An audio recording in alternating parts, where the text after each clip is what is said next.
Don Mauricio, muchas gracias.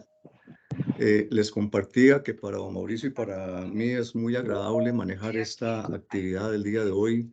Les damos un cordial saludo a todas y a todos. Como bien lo decía doña Vera, esto es para poder llegar y manejar un tema muy amplio. Lo condensamos de manera que pueda ser lo más interactivo posible. Y en esa línea le hacemos las siguientes precisiones. Vamos a estar antes de cada pilar o principio que maneja esta propuesta de la escritora Mary Jane Till como representante de de la Escuela de Negocios de la Universidad de Virginia y dentro de lo que está manejando la Comisión Nacional de Ética y Valores de la propuesta pedagógica de la Universidad de Texas, es que la idea es que nosotros estemos antes de cada valor, antes de cada principio, haciendo algunas reflexiones.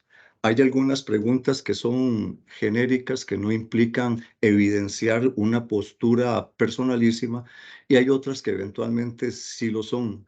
Esas que pareciera es evidenciar las cosas que nosotros percibimos, si gustan, no las contesten, la idea es contestarlas vía chat y que luego vemos en qué consiste cada uno de los principios para que al final vayamos teniendo como un ejercicio de retroalimentación.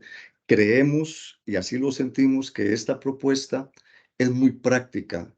Es una propuesta que tiene la virtud de interiorizar a cada una de las personas que manejen este material, cuáles son mis características personales y en función de esas características, cómo puedo yo, ante escenarios de presión para eventualmente ser parte de la materialización de un hecho éticamente improcedente, no hacerlo. ¿Qué es lo que plantea esta metodología?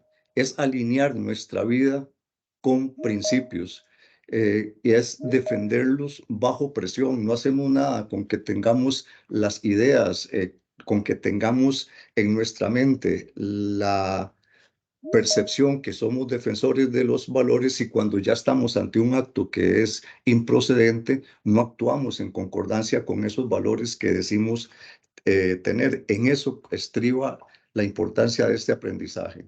Y como bien doña Vera también lo expresó ahorita, aquí no es entrar a aprender valores, no, partimos del hecho porque esta metodología establece como presunción que los seres humanos tenemos derechos, y que lo que en algunas ocasiones se nos dificulta es manejar posiciones en la práctica para poder llegar y defenderlos. La palabra efectividad en esta propuesta es reiterativa. Y como también se comentó al principio, estamos hablando de 7 principios o pilares. Esta es una propuesta que originalmente se establece para programas empresariales. Esta autora y esta escritora, como bien lo dije ahorita al principio, es representante de la Escuela de Negocios de la Universidad de Virginia o Virginia, y para ella, la vida empresarial ha sido parte de su realidad profesional. Lo que sucede es que cuando empiezan a realizar una serie de estudios y de investigaciones para ver cómo es el comportamiento humano en la vida empresarial, se dan cuenta que al fin y al cabo es una realidad de vida. Y aunque en algún momento se dieron cuenta que en educación, bellas artes, humanidades, ciencias sociales, y etcétera, era funcional, el asunto es que es para cualquier escenario en el que el ser humano se encuentre. Y algo que nosotros podemos tener en la retentiva como parte de la metodología que ofrece esta propuesta es cómo construir un músculo moral en función de la motivación, conocimiento y confianza como herramientas para llegar y defender las cosas que son correctas, los actos que son deseables. ¿Cuál es la meta de dar voz a los valores? Que se actúe consistentemente con nuestras convicciones sobre lo que es correcto o incorrecto. No se puede evitar el conflicto de valores en nuestra vida personal y profesional. Esta es otra de las premisas que tiene la propuesta.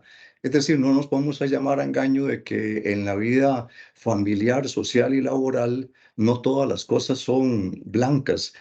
Y el asunto es cuando estamos en las zonas grises, cómo vamos a actuar.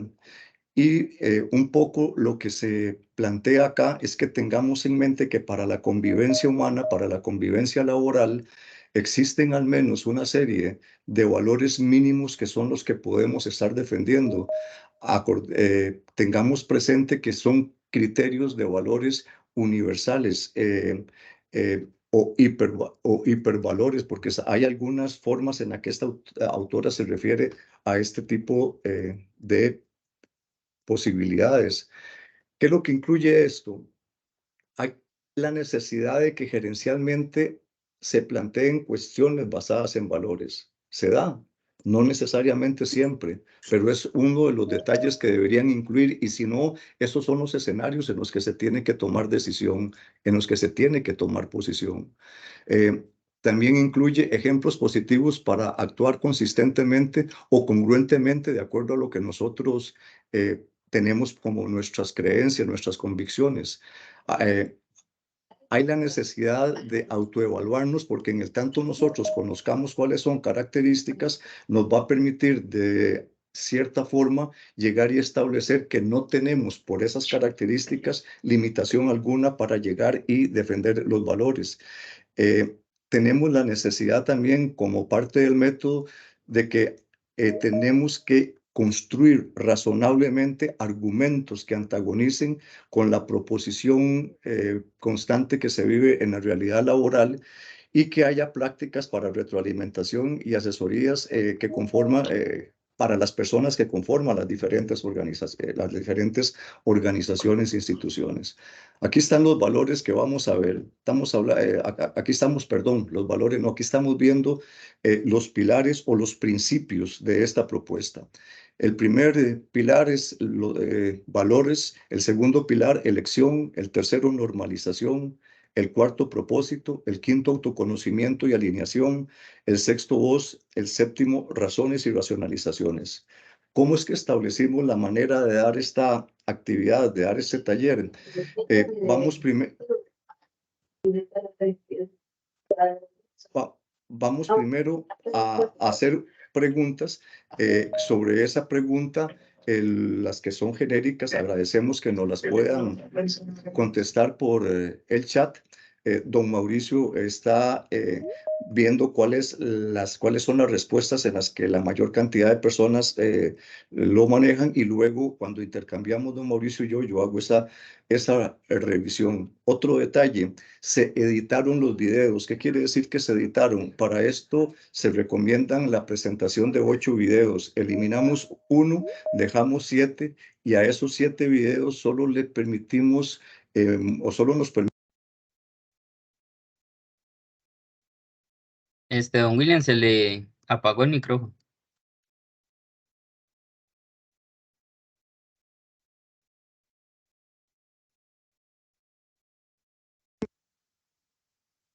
Muchas gracias, don Mauricio. ¿Por dónde iba?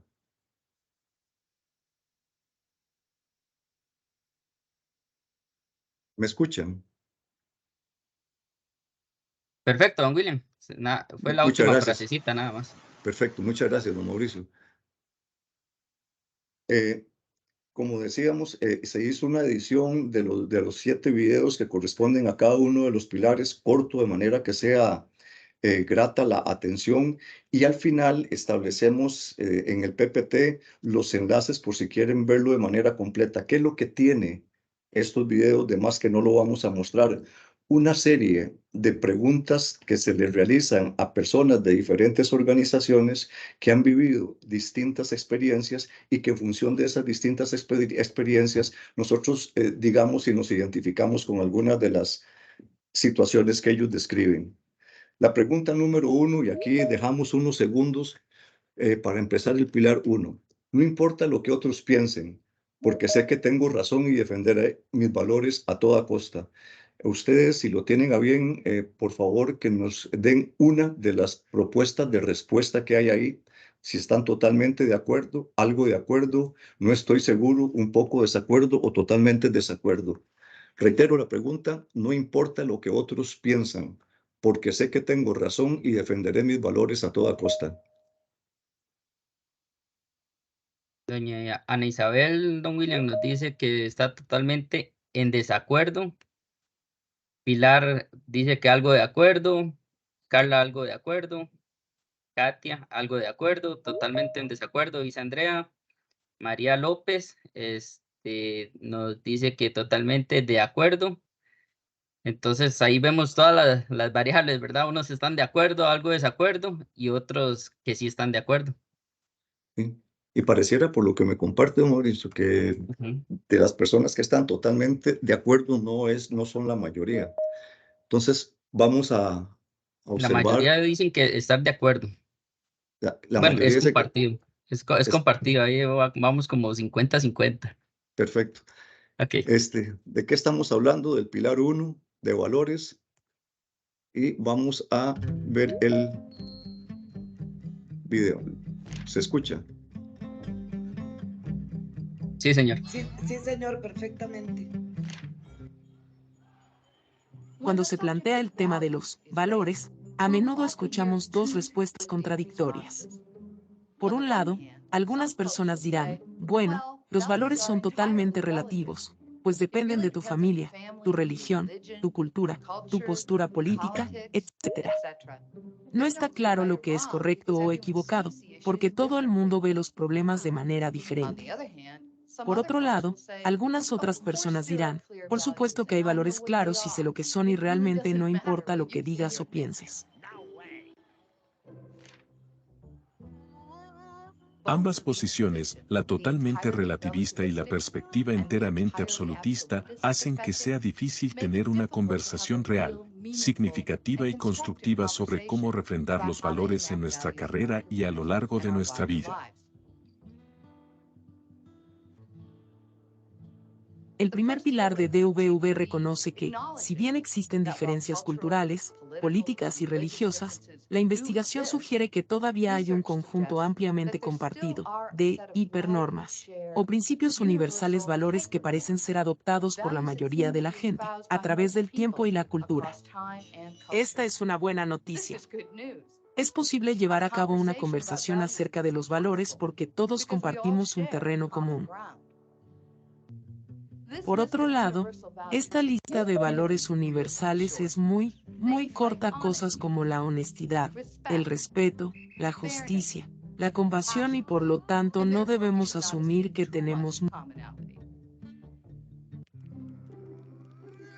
Cuando te encuentras con un conflicto de valores, primero pregúntate si se eleva al nivel de afectar uno de estos valores esenciales para asegurarte de que el conflicto no es solo una cuestión de estilo personal o preferencia o comodidad, sino que es un verdadero principio ético el que está en juego.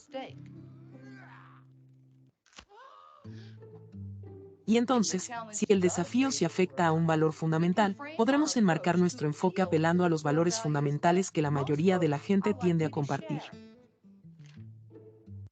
Así, en lugar de enmarcar un problema de ética empresarial en términos que probablemente solo tengan sentido para nosotros, o para aquellos que comparten nuestras propias normas culturales o de la industria, podemos hablar, por ejemplo, sobre el impacto potencial de la decisión en otros clientes, empleados, o la comunidad, y de esta manera apelar implícitamente a los valores compartidos.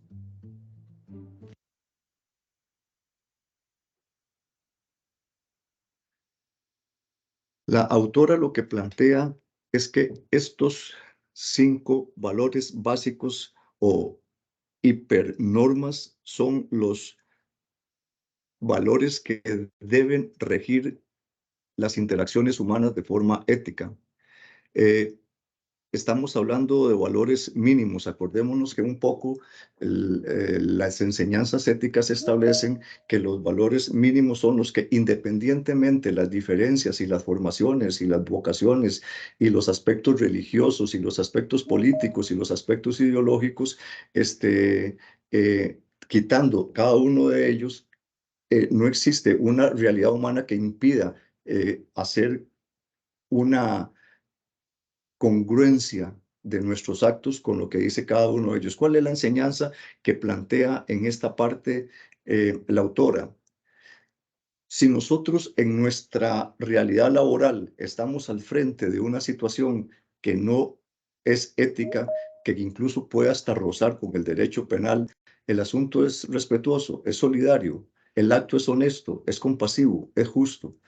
Y ese es el detalle de llegar y manejar una cantidad relativamente pequeña de valores como estos, porque también la autora dice, un inconveniente con esgrimir una cantidad amplia de valores es de que nos perdemos a la hora de que necesitamos tener referencias para trabajar.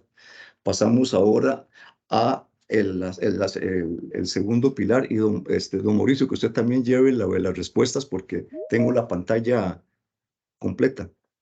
Ok, no hay problema, don William. Ok, el segundo pilar, ya habiendo visto lo que son los valores, ¿verdad? O tomando en cuenta que existen valores universales que tenemos que tener para llegar a un acuerdo, a pesar de, como decía don William y lo explicaba, de las diferentes culturas donde nos desenvolvemos, viene lo que es la segunda pregunta y el segundo pilar. Dice, me gustaría expresar mis valores más a menudo y más eficazmente. ¿Ustedes qué piensan? ¿Qué opinan de esa pregunta? Con respecto a estos valores que don William nos tocó en el primer pilar. Reitero la pregunta, me gustaría expresar mis valores más a menudo y más eficazmente. Aquí van contestando, totalmente de acuerdo, algo de acuerdo, algo de acuerdo, doña Ana, Pilar, algo de acuerdo, totalmente de acuerdo, dice Jorge. Carolina, totalmente de acuerdo. Algo de acuerdo, totalmente de acuerdo.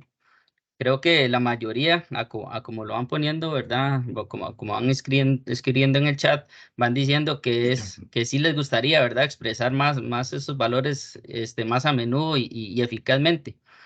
Entonces, ya viendo la opinión de ustedes, vamos a ver el videito para ver qué es lo que nos dice este video de la elección. El segundo pilar es la elección, ¿verdad? Ya vimos lo que son los valores, ahora viene ese segundo pilar, ¿verdad? Muy importante, que es, tenemos la elección, ¿verdad? Si los desarrollamos o no, cada uno de los pilares que tenemos en nuestras vidas.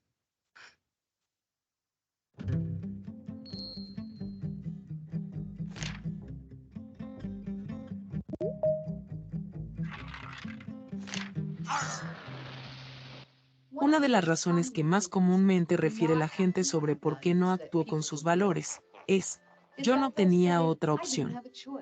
Dar voz a los valores es reconocer, en primer lugar, que todos tomamos la decisión, cada día, de actuar o no actuar con nuestros valores.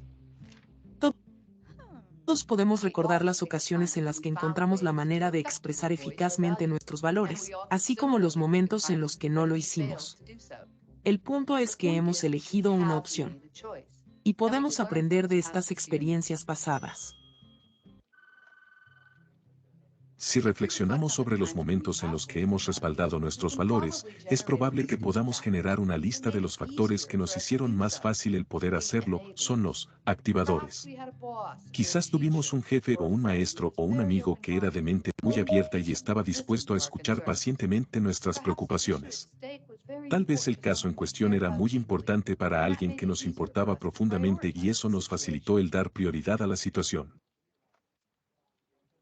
Del mismo modo, si se reflexiona sobre los momentos en los que no defendimos nuestros valores, podemos generar una lista de los factores que lo hicieron más difícil para nosotros. Estos son los inhibidores, Quizás estábamos bajo la presión de la fecha límite sobre nosotros y el reto nos encontró distraídos, con poco tiempo para preparar una respuesta.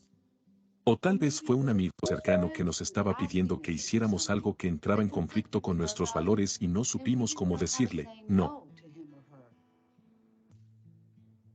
Al identificar estos activadores e inhibidores, podemos empezar a pensar en ellos antes de que nos encontremos realmente en la situación de elegir bajo presión. Por ejemplo, podemos buscar trabajo en una organización que maximice los activadores, una cultura donde se fomente el debate abierto y donde la gente no sea castigada por plantear preguntas. Igualmente importante es poder entender el tipo de cosas que tienden a frenarnos y practicar respuestas con anticipación. Por ejemplo, podemos preescribir una respuesta que podríamos utilizar si un amigo nos pide hacer trampa en un examen, algo que deje en claro que nos preocupamos mucho por él y estamos dispuestos a ayudarlo a estudiar antes del examen, pero no estamos dispuestos a ser deshonestos o a hacer trampa. Al reconocer que nosotros mismos hemos elegido la opción de actuar o no actuar en nuestros valores, hace que también se nos facilite reconocer esa misma capacidad en los demás y, de esa manera, nos sentiremos más cómodos hablando sobre nuestros propios valores con ellos, cuando sea necesario.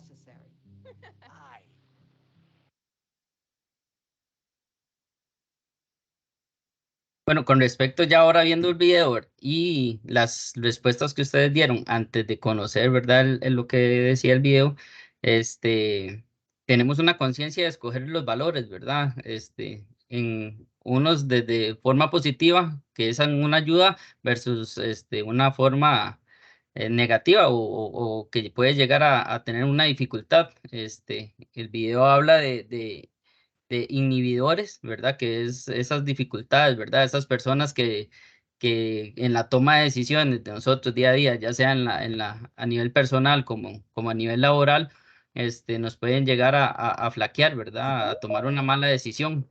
Y están esos activadores también, ¿verdad? Eso es como los dos angelitos, como los angelitos, ¿verdad? Uno del lado izquierdo y otro del lado derecho que nos puyan ahí, uno para hacer las cosas buenas y otro para las cosas malas.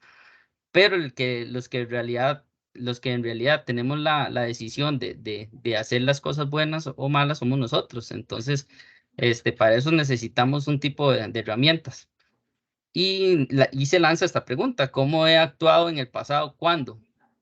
Cuando hemos sido presionados por nuestras jefaturas o compañeros, cuando hemos tenido un temor laboral por algo que ha pasado, un tema en específico, cuando, cómo hemos actuado con el desconocimiento de una normativa, ¿verdad? Que a veces no es ni siquiera que estamos haciendo algo mal porque a conciencia, sino porque tenemos desconocimiento de una normativa o porque nos surgen dudas, ¿verdad? Entonces, a veces por no preguntar o por no evacuar una simple, algo que no sabemos, podemos llegar también a tener esa dificultad.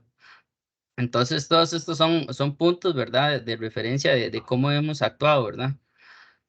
¿Y qué pasaría también esa otra pregunta? ¿Qué sucede si se materializa y se hace público el acto incorrecto, ¿verdad? ¿Cómo nos veríamos ante, no solo a nivel laboral, de que nos abran un proceso o que una llamada de atención, sino a nivel público, ¿verdad? Algo que hayamos hecho mal.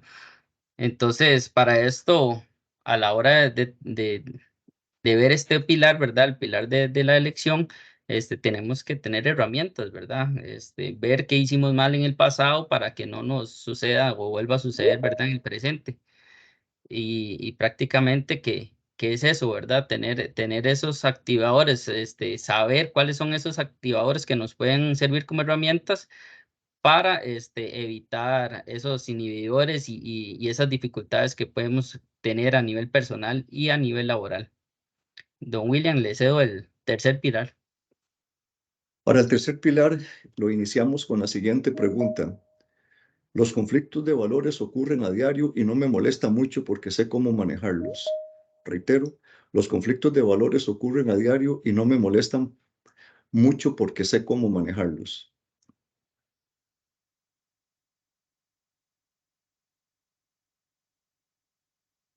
Don William dice algo de acuerdo, dice Pilar. Paulo, algo de acuerdo.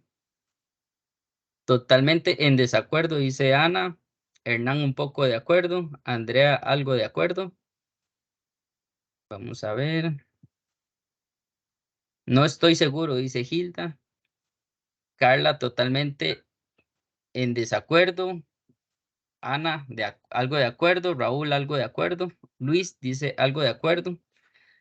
Y casi todos están yendo por la segunda, algo de acuerdo, don William. Un poco en desacuerdo, dice Alejandra. Perfecto. Estamos hablando de la normalización y cuando hacemos referencia a esto, pensemos en cosas que están como instituidas y que tal vez algunas de ellas desearíamos que no estuvieran de esa manera. Pasamos al video de este principio.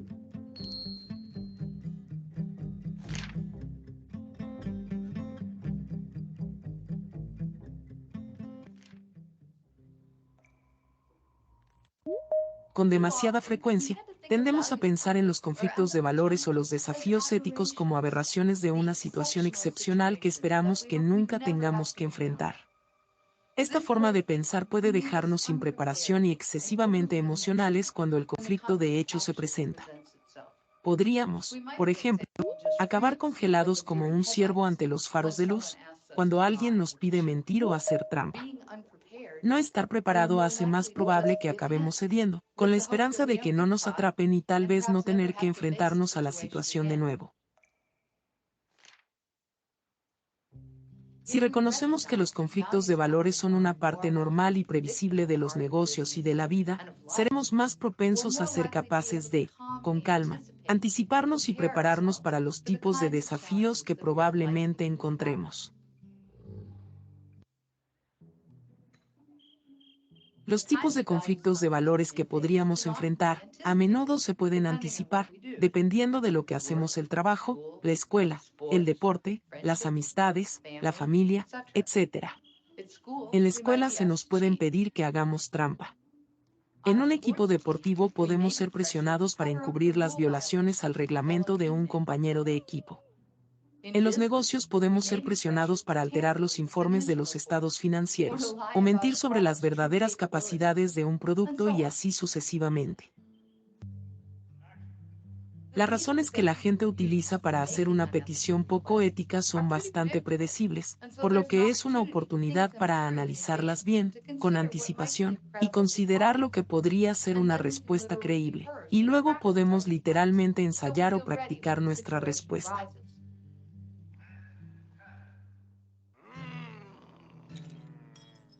Así nos sentimos listos cuando la situación se presente. Muy a menudo tendemos a asumir que los conflictos éticos nos obligan a estampar nuestro pie y sacudir nuestro puño, y decirle sus verdades a quien tiene el poder, en una manera emocional o incluso acusadora. Pero en realidad, si somos capaces de mantener la calma y evitar sobrereaccionar, y prepararnos para tener respuestas razonables y útiles ante estas situaciones, seremos más capaces de tener la confianza para mantenernos fieles a nuestros valores y para encontrar la manera de influir en los demás sin avergonzarlos o culparlos.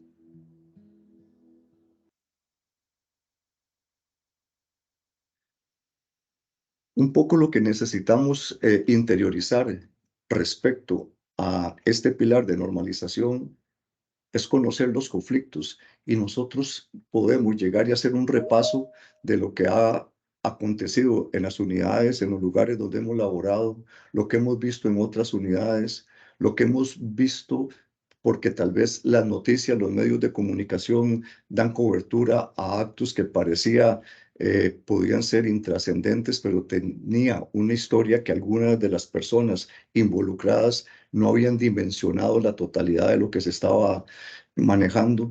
Y aquí un poco, y vamos a ir conforme se avanza en esta presentación, entendiendo lo siguiente: tenemos que manejar alguna característica personal que sea positiva, porque dependiendo cómo lo manejemos, a pesar de que estemos defendiendo algo éticamente correcto, a pesar de que estemos tratando de que impere la situación jurídica, la justicia, la honestidad, la transparencia, si no lo hacemos con calma y de manera competente, puede que el asunto nos resulte contraproducente. Estas dos palabras, calmadamente y competentemente, es utilizada por la autora de manera reiterada. Y si nosotros tenemos, entre otras cosas, estas dos referencias, la posibilidad de actuar correctamente, no solo con no ser partícipe de que un acto se realice, sino de ser protagonista en evitar que ese acto llegue a ser materializado.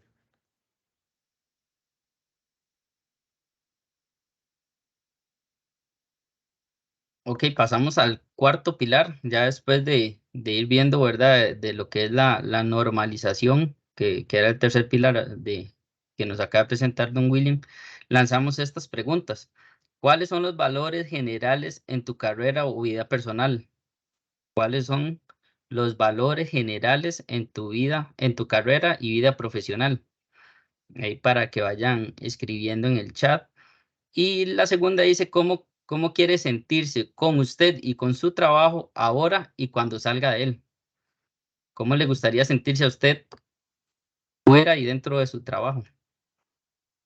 Tanto con usted como con su trabajo. Perdón que hagan la observación donde dice valores generales, es como los valores mínimos compartidos, ¿verdad? Los de la ética de cívica, los que tenemos que asumir como personas. Correcto, esos valores generales y universales que veíamos en el punto o en el pilar número 1.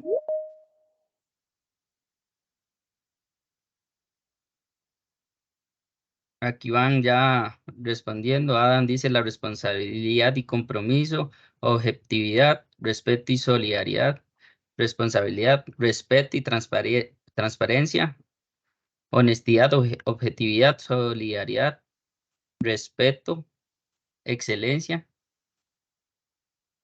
que trascienda, respeto, tolerancia, compromiso, respeto y responsabilidad, sinceridad y respeto, amor, respeto, empatía, como podemos ver casi todos, ¿verdad? Tenemos esos valores generales, ¿verdad? Que mencionaba en estos momentos, doña Vera, esos valores que nos pueden llegar a tener esa comunicación con alguna persona que no tenga o que no piense igual que nosotros, ¿verdad? Hay unos valores, esos valores generales nos ayudan a poder por lo menos llegar en algún punto de todos, estar de acuerdo con esa persona.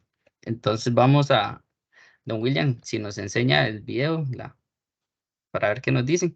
El cuarto pilar sería el propósito, ¿verdad? ¿Qué propósito tenemos nosotros para con esos valores que hemos estado escribiendo en el chat?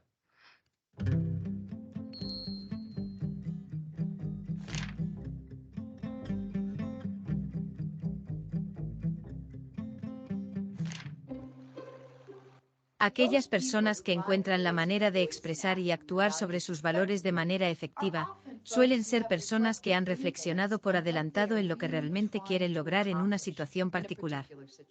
Han pensado en el tipo de significado y el impacto que quieren tener en su trabajo, sus organizaciones y su vida. ¿Solo intentan obtener el bono más alto este trimestre? ¿O están tratando de construir una exitosa carrera y tener un impacto positivo en su empresa y en la comunidad? El haber pensado en el significado de su vida de esta manera más amplia, les permite aprovechar las fortalezas que no sabían que tenían ante los conflictos de valores. También les da el lenguaje y los buenos argumentos que pueden utilizar para inspirar y persuadir a la gente alrededor de ellos a actuar éticamente también. Es fácil tener una perspectiva estrecha y pensar solo a corto plazo cuando estamos ocupados, con exceso de trabajo y orientados a los objetivos. Pero si damos un paso atrás y explícitamente le dedicamos tiempo a pensar en el significado que le queremos dar a nuestra experiencia académica o profesional, en el largo plazo, podemos encontrar la confianza y la fuerza para actuar y también podemos servir como un ejemplo inspirador para otros. Piensa en las veces en que sentiste que fuiste una influencia positiva en tus amigos, o tus colegas o tu familia y piensa en los momentos en que otros fueron una influencia positiva para ti. ¿Cuál fue el tipo de propósito que impulsó estos comportamientos inspiradores?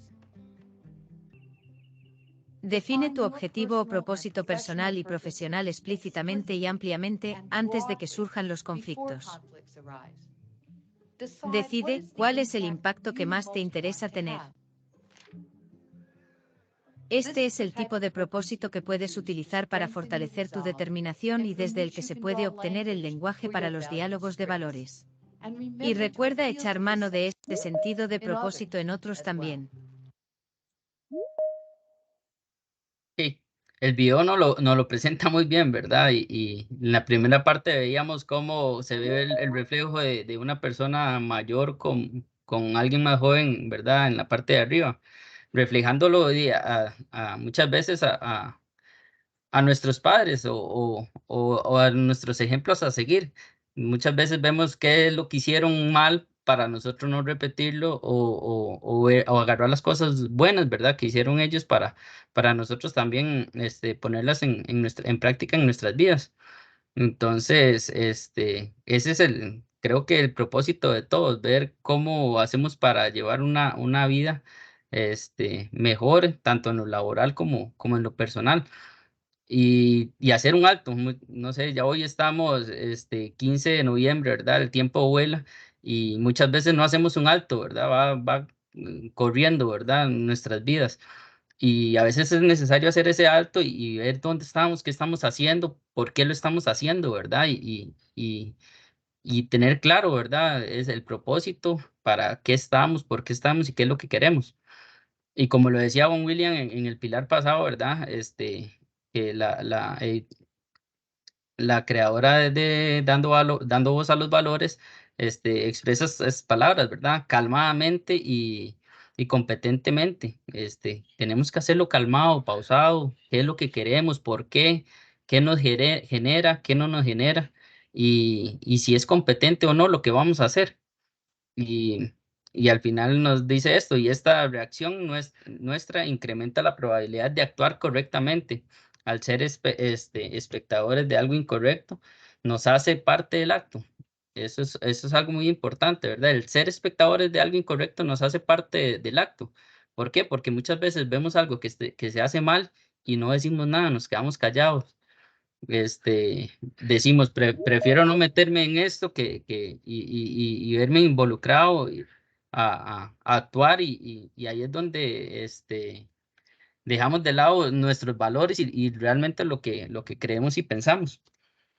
Definir ese propósito personal para que a la hora que venga ese conflicto, actuar correctamente y saber que lo que estamos haciendo es éticamente lo correcto, ¿verdad?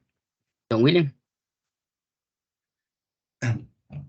Esto no es tanto para que lo contestemos por chat, porque son varias, pero no es que si gustan, también lo anotan. Lo importante es que vamos a leer una por una todas estas preguntas para hablar con nosotros mismos, que ese es el objetivo de este pilar o de esta parte introductoria de este pilar.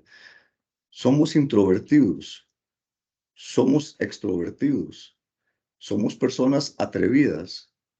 ¿Nos gusta el trabajo individual o en grupo? ¿Enfrentamos los conflictos o preferimos evitarlos? ¿Preferimos comunicarnos de manera verbal o por escrito? ¿Preferimos hacer declaraciones o consultas para preguntar? Y tal vez volvamos la otra vez a repasar. Somos personas introvertidas. Somos personas extrovertidas. Somos personas atrevidas. Nos identificamos más con el trabajo individual o el grupal. Enfrentamos o evitamos confrontaciones. Preferimos hablar o escribir. Preferimos hacer declaraciones o consultas para preguntar, como que no necesariamente somos directos para plantear las cosas de forma precisa, de forma concreta. Mauricio, no sé si se están dando algunas respuestas, si no dejamos un tiempo para pasar a... Claro, bueno, tenemos una manita levantada, no sé si la tenemos de una vez, don William, o vamos leyendo lo del chat. Si hay las dos cosas. Las dos. Atendamos la persona y leemos el chat también. Listo, entonces creo que es Katia, que tiene la manita levantada. Hola, buenas tardes. Vieras que honestamente no sé, he tratado de quitarlo un montón de veces, no sé por qué me aparece esa mano ahí, Ah, ok. ¿verdad? Pero igual, igual vamos a poner aquí la cámara para que nos veamos. Igual, me encanta el ejercicio que se está haciendo el día de hoy, de verdad los felicito y ahí lo que estoy es tratando de ver cómo voy poniendo todas las cosas de que don William nos hace en las preguntas del Pilar 5. Pero más bien muchas gracias, de verdad. Con todo gusto. A usted por el comentario.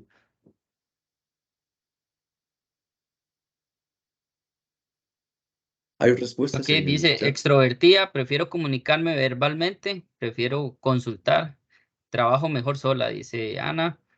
Pablo dice introvertido e individual. Vera, ya te digo. Olga, extrovertida, individual y en grupo. Enfrento los conflictos, aunque si los puedo evitar, los evito. Prefiero la comunicación verbal. Me gusta ser concreta. Extrovertido, dice Hernán. Trabajo en grupo. Enfrentar los conflictos, comunicación por escrito y realizar consultas. Introvertido, dice Gabriela. Introvertida, perdón. Ania dice extrovertida por mi profesión individual y en grupo. Enfrento las confrontaciones, me comunico tanto verbal como por escrito. Extrovertida, y ahí siguen, don William. Muchas gracias a todas las personas que vienen participando activamente con esta dinámica del día de hoy. Otra manita levantada, don William. Sí, señor. Nada más aprovecho, don William y colegas, es que este tema en su conjunto, a riesgo de que me corrijan y es el mejor momento, vieras que yo no he podido identificarme ni con una ni con otra, porque no sé, en mi experiencia en el empleo público me exige todas. Hay momentos en que, voy a decir, el acto no muy formal, no muy de integridad, viene calladito y tengo que alzar la voz. O a veces, más bien, lo hacen, perdón, tan descarado que tengo que buscar una estrategia, ¿verdad? Para no caer en esas redes y buscar más bien cómo hacerlo de una forma más profesional y menos, voy a decir, iracunda, si vale la expresión. Entonces, si soy muy callado, porque tiendo a controlarme, puede ser que el entorno no requiera tanto silencio, tanta pasividad, requiere acciones más vehementes. No sé si me explico. Y en otro momento requiero ser tal vez más estratégico, que no significa ser pasivo. Entonces, en esa línea, vieras que sí, quedé ahí como cuando el disco queda dando vueltas en la pantalla, ¿verdad? Pero quise comentarlo porque es un punto, creo que modular del cotidiano de nosotras y nosotros. ¿Cuál es su nombre, perdón? Julio Aragón, Migración y Extranjería. Don Julio, le comparto, le contesto esto en dos partes. La primera de una vez y la segunda porque creo que la inquietud suya, conforme vamos a ver los otros dos pilares, en algún sentido van a estar atendidas, van a estar respondidas. Yo creo que si hubiéramos tratado de buscar un ejemplo que calzara como anillo al dedo a lo que estamos viendo hoy, es muy poco probable que alguno hubiera superado lo que usted acaba de describir. Y es que esas son las realidades que se viven. Exactamente esas son las realidades que se viven. Tal vez me adelanto a algo, lo que vayamos a ver ahorita.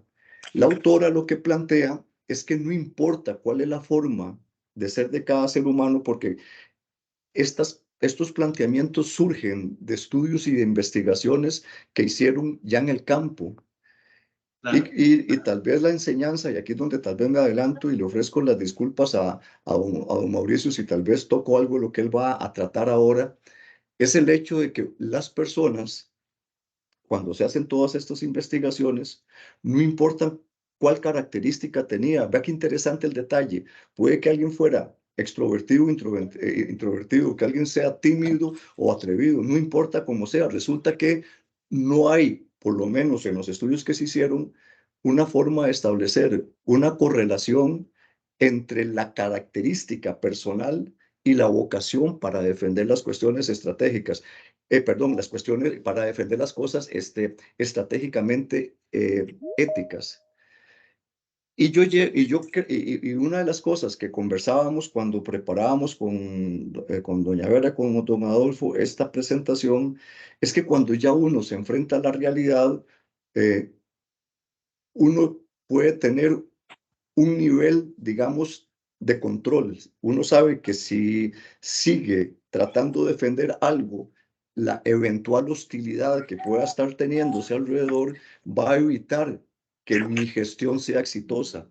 Ahí lo que tenemos probablemente que hacer o que hemos hecho en la práctica para no pecar de antiéticos es llegar, evidenciar las cosas, manejar un lenguaje diplomático, fino, expresar qué es el asunto y enviárselo a asesoría legal, a la auditoría, a alguna parte, porque llega el momento en que lo único que puede uno hacer es tratar de que esa convicción ética no perderla individualmente. Y a partir de ahí probablemente estamos haciendo un aporte porque tal vez otras personas quisieron hacer algo. En lo que explicó Mauricio ahora, hacía referencia al hecho de que cuando nosotros queremos defender cosas, pero no lo hemos hecho porque no nos ha tocado, porque cuando nos tocó fuimos presa de la circunstancia, es llegar y decir cuáles son personas referentes en esa nobleza, en esa ética, en esa altivez que yo quiero tener como ejemplo. No sé si en parte le contesto lo que don Julio usted nos está... Totalmente de acuerdo. Y nada más concreto el sentir, o sea, tanto se peca por acción que por omisión. Sí. Gracias, con permiso. No, a usted las gracias, muy oportuno lo que nos compartió. Aquí estamos hablando de autoconocimiento y alineación.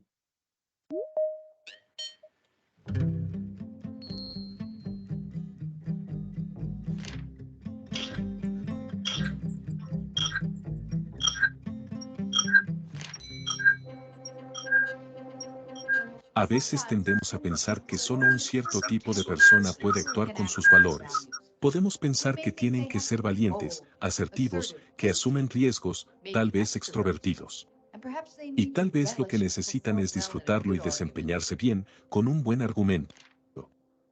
El problema de este supuesto es que puede implicar que si nos vemos a nosotros mismos como cauteloso, conservador, con aversión. Perdón. A veces tendemos a pensar que solo un cierto tipo de persona puede actuar con sus valores.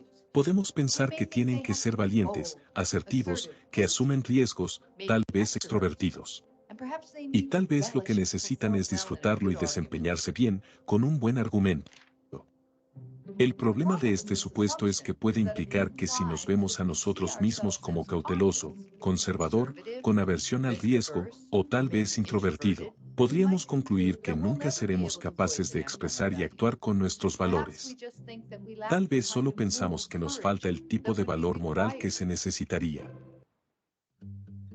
Sin embargo, en nuestra investigación nos hemos dado cuenta de que todos los tipos de personas pueden y han actuado defendiendo sus valores de manera efectiva, los extrovertidos y los introvertidos, los tomadores de riesgo y los que tienen aversión al riesgo, los audaces y los prudentes también. La clave en común es que estas personas entienden perfectamente lo que ellos realmente son, lo cual resulta más cómodo para ellos y sus habilidades, y enmarcan los conflictos de valores que enfrentan de una manera tal que pusieron en marcha sus propias fortalezas. Si nos vemos a nosotros mismos como tomadores de riesgo, podríamos decir, ¿por qué no tomar un riesgo en aras de algo que realmente me importa, o en aras de mis valores más profundos? Por otro lado, si nos vemos como que tenemos aversión al riesgo, podríamos enmarcar el reto al que nos enfrentamos en tal forma que, actuar éticamente, sea como la ruta más segura. Si somos rápidos con los pies y hábiles con las palabras, podríamos ser más eficaces en una conversación uno a uno con la persona que queremos convencer. Si somos tímidos y necesitamos tiempo para pensar y además necesitamos pensar nuestras palabras con antelación, podríamos ser más efectivos con una nota escrita. O tal vez, podemos generar un conjunto de preguntas clave que permitirá a los demás traer información nueva e importante al debate. Esta es nuestra propia historia y puede ser una fuente de inspiración, confianza y orientación en nuestros esfuerzos para encontrar formas efectivas para actuar éticamente. Siempre hay algo que podemos intentar. Se vuelve importante reflexionar sobre quiénes somos, quién realmente queremos ser, y cómo y cuándo somos más efectivos. Y luego poner en marcha nuestras fortalezas y creencias cuando nos enfrentamos a un dilema ético. Hay muchas maneras de alinear nuestras fortalezas únicas y nuestro estilo con nuestros valores. El truco es encontrar una manera de ser nosotros mismos en lugar de tratar de imponernos a nosotros mismos una identidad desconocida o incómoda cuando nos enfrentamos a desafíos éticos.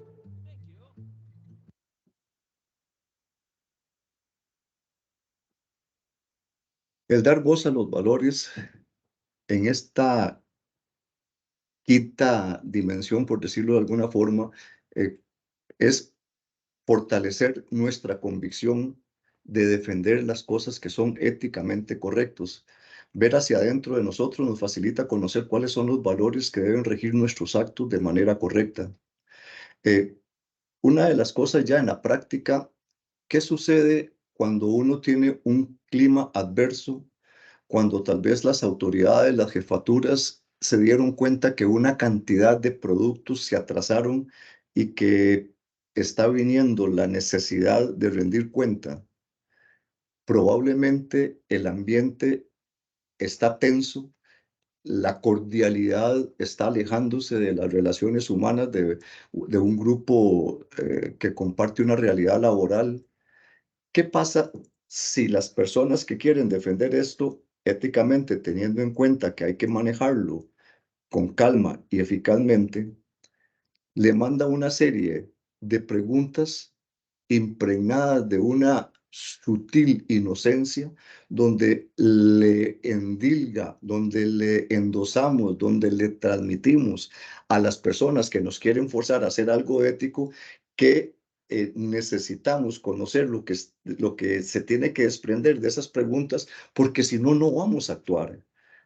Hay mecanismos, el asunto es ver, como vuelvo a lo que explicó Mauricio, que para mí es una parte medular, cuáles son los referentes éticos en la vida laboral.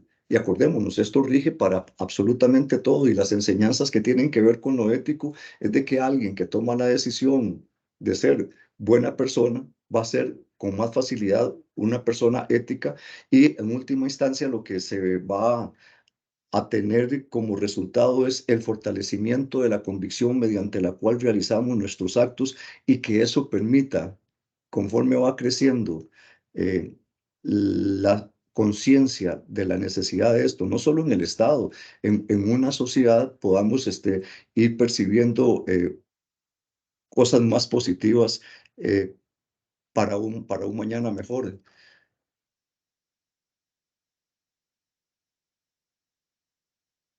Muchas gracias, don William. Ok, de aquí pasamos ya al pilar 6, ya nos quedan 2, ya casi, pero yo creo que ya ahora sí entramos a los más interesantes, a los más bonitos, ¿verdad, don William? A los más corrongos. A los más corrongos, correcto. Y con las experiencias laborales vividas y la metodología dando voz a los valores de pensamiento y ensayo, ¿qué puedo haber dicho o hecho? Vamos ahí lanzando las preguntitas. ¿Qué pude haber dicho o hecho? Con capacidad y confianza, ¿puedo haber expresado mis preocupaciones con mayor eficacia? ¿Ustedes qué piensan? Don Mauricio, acordémonos, aquí son varias preguntas. No sé si quiere pasarlas. Correcto, no sé si pasamos a las otras 2 diapositivas. Sí, Perdón. Claro, doña Katy. Gracias. Bueno, nada más para responder esa, lo puse ahí en el chat, pero es que Ajá. dice que pude haber dicho y hecho, yo la relaciono con la otra, con capacidad y confianza pude haber expresado mis preocupaciones con mayor eficacia. Yo siento que esto es algo muy libre y es espontáneo. Ujú. No digamos, por lo menos, ¿verdad? Me visualizo.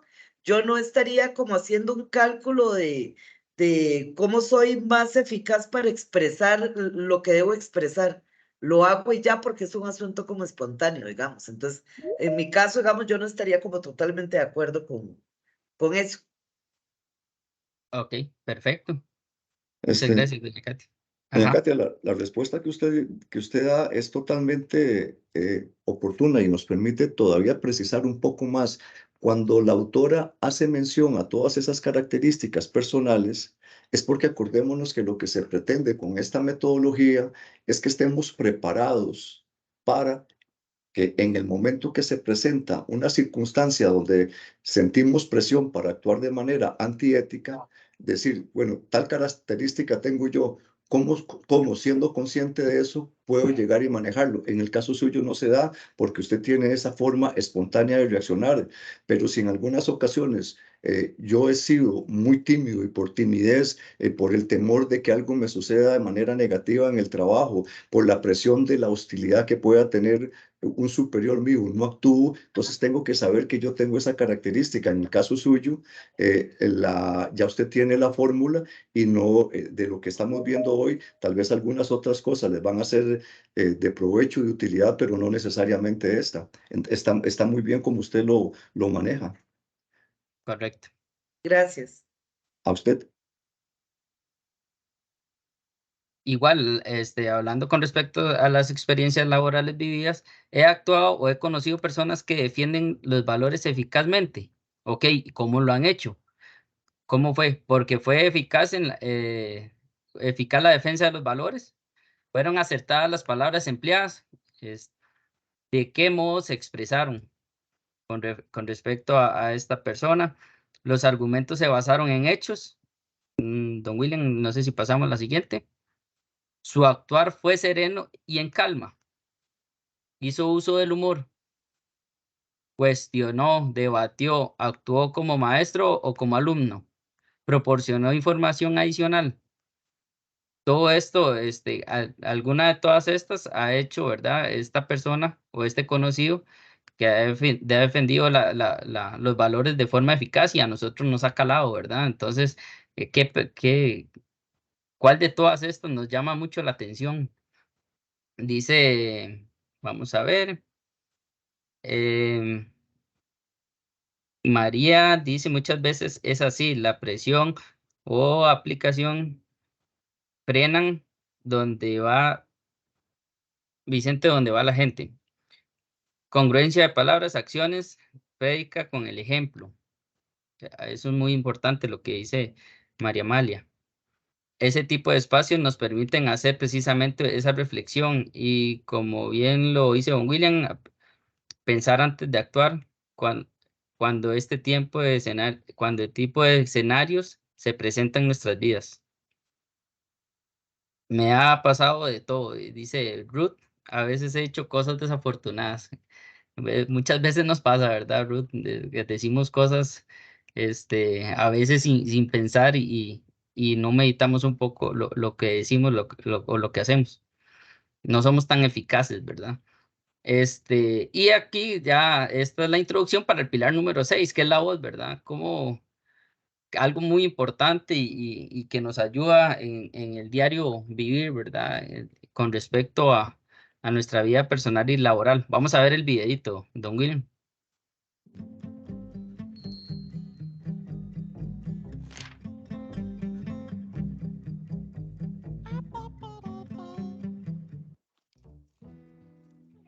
Siempre es más fácil decir las cosas que hemos dicho antes. Piensa en un discurso que puedes haber dado o una presentación de clase que hiciste. Si practicaste con anticipación frente a un espejo o con los amigos o la familia como tu audiencia, tú fuiste capaz de identificar las frases que necesitaban ser reescritas o los pasajes en los que deberías ir más despacio para dar énfasis. Las partes donde te sentías menos seguro de ti y donde tal vez era necesario que le dedicaras un poco más de tiempo.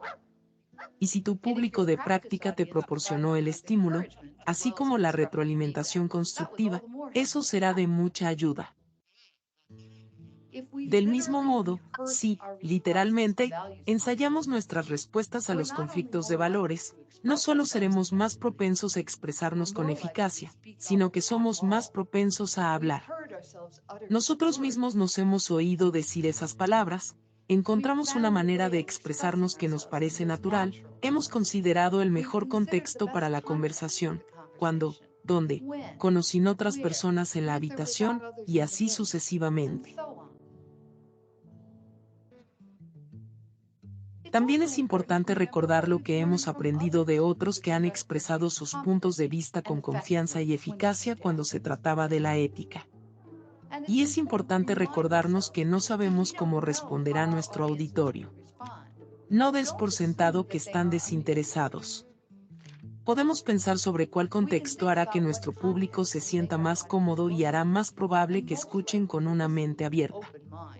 Enmarcar nuestra perspectiva de una manera que haga referencia a los valores y las perspectivas que queremos compartir con el público. Lo más importante es practicar. Tú serás más propenso a decir esas palabras que tienes prescritas por ti mismo y ya las oíste expresadas por ti.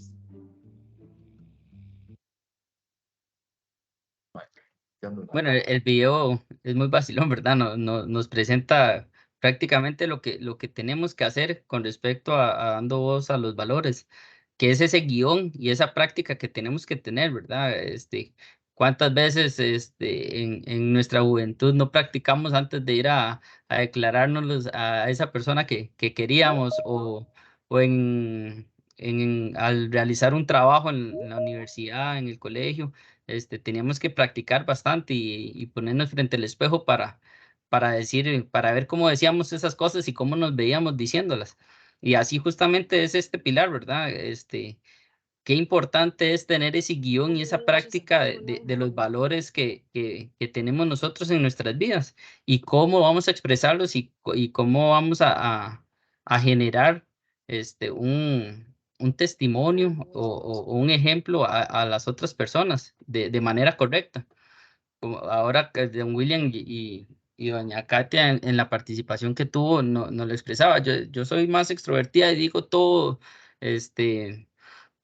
de manera más rápida, pero también puede ser porque ya tenga ese guión y esa práctica que motive, que sea así de espontánea. Otros tenemos que prepararnos mejor, como en este caso que estamos dando esta capacitación, ya la hemos practicado como 6 veces antes, creo, si no me desmiente don William, pero nos va ayudando a tratar de que la demos y que no, como en el video, que tratar de que no nos tiren esos tomates, ¿verdad? Ustedes como las personas que están recibiendo la capacitación. ¿Y qué queremos expresar? Eso, desafiarnos las palabras que podemos usar antes de eventos éticamente improcedentes, tratar de evitar todo eso y practicar las palabras que hemos definido para transmitir las ideas, concluyendo con las posibilidades de ser envueltos en un esquema antiéticos que disminuyen si estamos preparados para cuando se presenten. Entonces, ese guión y esa práctica nos va a ayudar a eso, ¿verdad? A estar preparados cuando lleguen esos esquemas antiéticos y así disminuirlos también, saber qué nos puede generar un problema, ¿verdad? O esa parte antiética y tratar de evitarlas, tanto en lo laboral como en lo personal. Don William. Muchas gracias, don Mauricio. Preguntas del pilar 7 o del principio 7. Hay ideas diseminadas de razones y racionalizaciones. ¿Qué expresa la autora con respecto a esto? Es toda la argumentación falaz, malintencionada, técnicamente débil, para llegar y legitimar la presión que se ejerce sobre todas las personas, tanto las que comparten lo antiético como las que quieren ser éticas. ¿Cuáles son esas frases tipo estribillos? Todo lo están haciendo, todo el mundo lo hace. Simplemente norma de procedimiento. ¿Cuál norma de cuál procedimiento? ¿Cuál artículo? ¿Cuál inciso? Es que si usted no hace eso, me va a dañar, va a dañar a un colega, va a afectar la posición de la jefatura, pero es que lo que nos corresponde es tener amistades de valía, porque si no, no estoy en un proceso de crecimiento con esas amistades. Si es un colega, va a comprender la dimensión de lo que me está proponiendo. Entonces no debería proponérmelo porque el respeto como principio básico, como principio mínimo, como principio universal, no lo está aplicando para conmigo. Y si es una jefatura, resulta que la parte débil de la relación laboral son los subalternos. La fortaleza del subalterno es lograr que si ese respeto no se ofrece, no se otorga, no hay una empatía uno tiene, no que lo traten con cortesía y gentileza, porque ya eso corresponde a una construcción personalísima. No, es el respeto de que de que no me proponga actos que van a afectar no solo la misma gestión de la jefatura, sino también va a afectar eventualmente de manera hasta penal por las eventuales consecuencias. Una pregunta que se maneja acá: ¿vale la pena manifestar nuestras objeciones éticas si pensamos que no serán atendidas? Esta pregunta para mí está interesantemente planteada y si gusta la contestamos. ¿Vale la pena manifestar nuestras objeciones éticas si pensamos que no serán atendidas? Sí, no, ¿y por qué?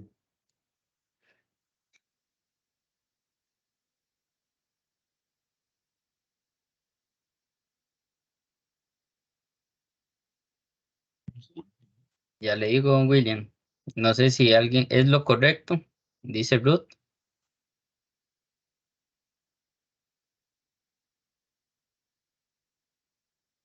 Sí, dice Federico. A veces sí, a veces no, dice Pilar. Claro, vale la pena. Hay que dejar constancia de la situación generada, dice Hernán. Jorge dice sí. Roberto, sí vale la pena. Katia, sí. Sí, es bueno expresar. Se me perdió, subí. Sí, porque aunque no se tome en cuenta, tengo derecho a expresarme. Sí, es bueno externar nuestro punto de vista, aunque no sea atendido. Es lo más sano, sí debe hacerse, sí, sí, por ley de la administración pública, sí, sí, claro.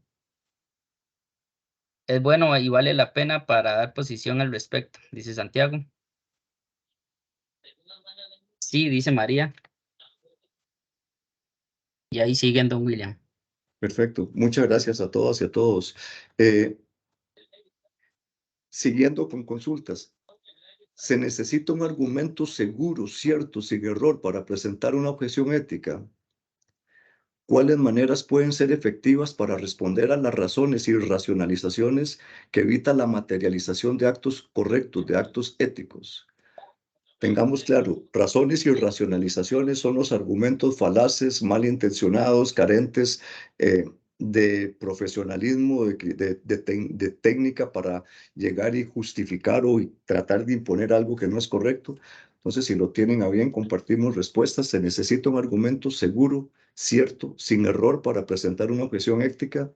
¿Cuáles maneras pueden ser efectivas para responder a las razones y racionalizaciones que evitan la materialización de actos correctos, de actos éticos? Dice, sí, hay que hacer conciencia de alguna situación, de que alguna situación no es correcta ni ética. Hacer ruido puede generar cambio. Sí, porque hay que dejar evidencia, además de ir marcando la posición de cada uno. Pienso que sí, para reiterar mi posición, dice Laura.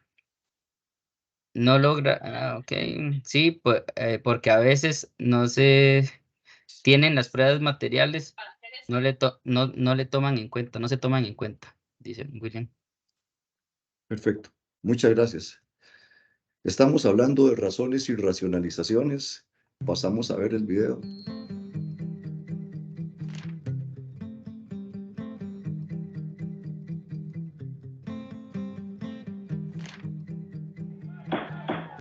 Las razones y racionalizaciones se refieren a las objeciones que escuchamos de nuestros colegas cuando tratamos de señalar un problema ético sobre la manera en que las cosas se están haciendo. O a veces no oímos las objeciones porque son los supuestos de la organización que ya se dan por aceptados. Puede ser difícil presentar un argumento fuerte en contra de los vientos supuestamente predominantes en una organización si sentimos que somos parte de la minoría, o si no sentimos que tenemos el tiempo para proponer una alternativa viable, o no queremos correr el riesgo de presentar una respuesta a medio cocinar. Si, por el contrario, nos anticipamos a los tipos de argumentos que solemos escuchar, cuando nos enfrentamos a conflictos de valores, podemos trabajar en preescribir respuestas convincentes y bien razonadas. Basta con pensar en los desafíos que has enfrentado hasta ahora en tu vida o los tipos de cuestiones que has leído en la prensa sobre negocios. Ciertas industrias y profesiones y regiones del mundo desencadenan sus propios tipos de conflictos y todos ellos son bastante predecibles. Asimismo, los argumentos utilizados para justificar o explicar comportamientos cuestionables son igualmente predecibles, tales como: no es mi responsabilidad resolverlo, esto es solo el procedimiento estándar en la industria o en esta parte del mundo, esto tal vez esté mal, pero no es algo material, no es lo suficientemente grande como para preocuparse. Yo no quiero meter a alguien en problemas por plantear esta cuestión. Estos tipos de argumentos se encuentran entre las racionalizaciones y justificaciones más comunes que escuchamos y todos son vulnerables al argumento contrario. Por ejemplo, si escuchamos "no es mi responsabilidad hacer frente a esto", la buena noticia es que esa persona ya está reconociendo, al menos implícitamente, que eso es un problema. Muy a menudo la mejor manera de responder a él o ella no es argumentando que sí es su responsabilidad, sino más bien involucrándolos en una lluvia de ideas sobre las formas en que la situación podría ser abordada con eficacia. Una vez que tengan algunas ideas viables para un plan de implementación, es probable que sea más fácil motivar para la acción. Del mismo modo, cada una de las otras razones y racionalizaciones que podríamos enfrentar son superables. Las respuestas que han funcionado para los individuos que han encontrado la manera de expresar y actuar sobre sus valores no eran necesariamente infalibles, solo tenían que ser creíbles.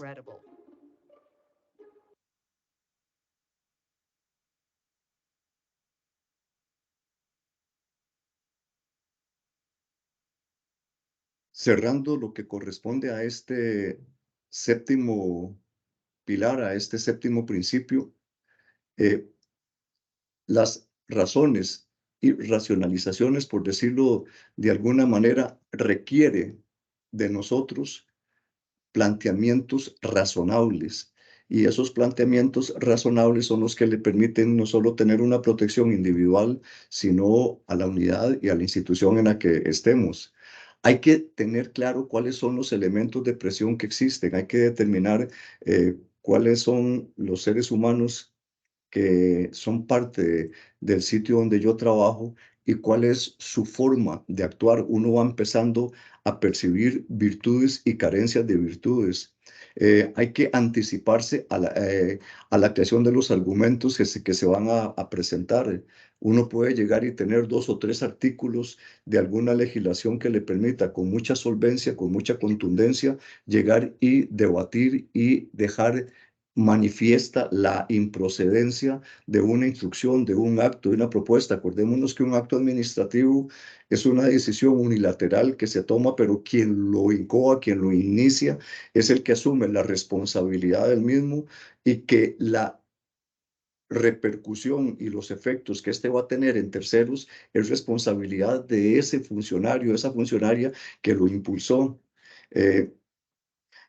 Y con la forma razonada en la que cada una de las personas que somos parte del Estado costarricense fortalezcamos nuestras respuestas, va a permitir que la realidad ética se vaya consolidando en las instituciones.